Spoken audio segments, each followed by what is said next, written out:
Hey there, and thanks for joining me.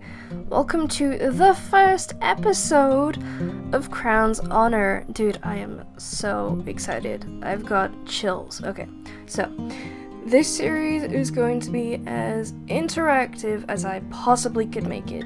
Thus far, everything from the name of the series to the design you just saw has been voted on by my gaming community and my friends. I am so thankful for all of their help figuring out what way we'd be taking this series. And it doesn't stop here. You guys will have tons of chances to vote on things and even come up with lore for this world. That's right, more lore. More lore? That sounds a bit interesting, but more lore. It doesn't even sound like two words. It sounds like one. Anyway. In case you didn't know, whenever I start a Minecraft world with friends, or practically anyone, I love to involve them in coming up with the details of how that world works. Everything from the people who live there to the gods of the world. Two very extremes. So, as my first moments speed by on camera doing various things, mostly mining, let me explain to you how this is going to work. Consider it the rules, if you will. Well, it's more like the rules for myself. Anyway, this world is going to operate within kind of the guidelines of a challenge I found online called The Tribe. I'll leave a link to this challenge in the description in case you want to try it for yourself. But the rules of this challenge are: start with one hut made out of only wood and wool. Oh, well, I guess I kind of fucked that up already. That's okay. Rules were meant to be broken. Rule 2, each hut can house 4 people. People are a concept only, and not really representable. Are they now? Well, dear sir, have you heard of mods by chance? Yeah, I'll get to that in a minute. Every day a new person is born, so every 4 days you'll need to build a new hut to house them in. Okay. Rule 3? Yes, rule 3. You need to feed your people. 1 piece of pork is enough to feed 2 people.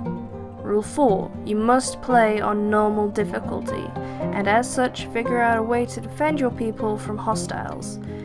If you're killed by a mob, that is equal to 8 people dying. If you die for any other reason, that is equal to 4 deaths.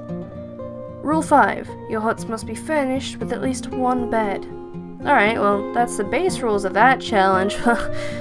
Let's say we're just gonna use that as inspiration.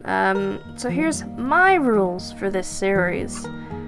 Rule 1. You have 6 months in-game to sort yourself out and prepare. Rule 2. Build with the materials that are readily available to the area you're working in. Rule 3. You cannot use any inventory cheats or creative mode unless you're fixing a bug. That is the only exception. Rule 4. Every day after the grace period, a new person will arrive. It's okay to add these people off camera. Rule 4A. Births within the world are determined by dice rolls. These are done off camera as well. There is a 9-month gestation period. Rule 5. You cannot name any of the civilians that arrive or are born yourself. You must take suggestions from the comments or otherwise use an online generator.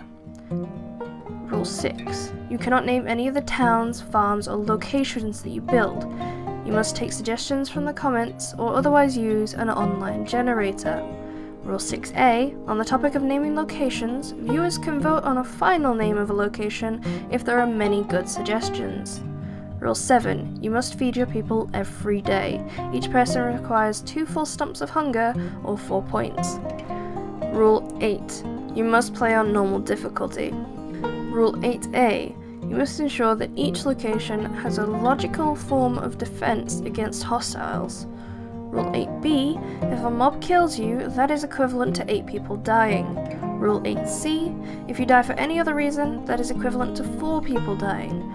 Rule 8D, if you die before the grace period, these former death-relating rules do not apply. Rule 9, each home must be furnished with at the very least 1 bed. And Rule 10, a 9x9 area can house a max of 4 people, should you be choosing to cramp them into a space. So that's my rules, and honestly it's not restrictive at all in my opinion. I'm still really excited to start fully playing this series, and in case you couldn't tell with what I've said, these rules will be in the description of each video as well. So make sure you call me out if I break any of my rules. We gotta keep it fair, you know? I'm gonna like try and cheat my way out of it, but you gotta keep me on the page here. You gotta keep me like legit, right? I'm trusting you guys. So going back to something I said earlier, this series is not a vanilla survival, like at all. The mods that I'm using for this series will be in the description of every video, but they're flashing past on screen now. Oh look, they're gone. Oh well. I'll update the list if I add or remove a mod, but otherwise always check the description for the mod list. If you want to play along with me, I'll also have the seed of the world in the descriptions as well. I'm playing on default world generation, and as far as I can tell, I don't have any terrain editing mods installed.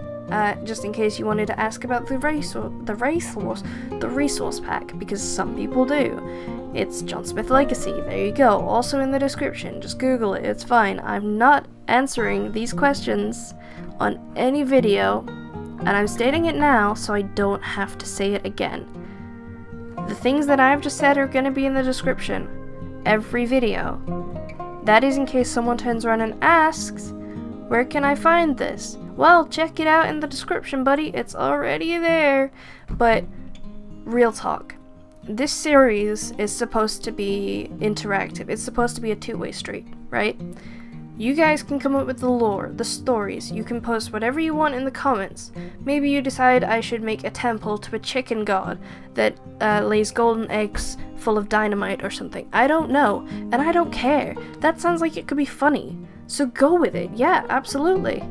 So whatever you want to do, whatever kind of crazy ideas or really cool things you come up with, please share them with me. I would love to incorporate them in this world. The same goes if you want to have a townie named something specific or something weird, and he's like part of a story you've got in your mind. Like, cool, yeah, let's do it.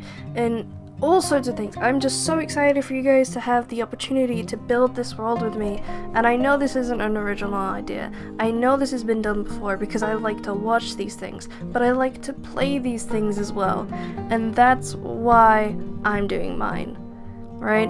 I have fun doing this, and it's so much fun to just kind of get everyone else involved, and if it's a one localized space, you're all in on it.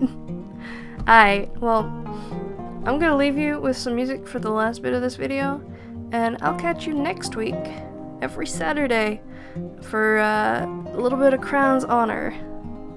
Alright, catch you later, and thanks for joining me. Ta-ra.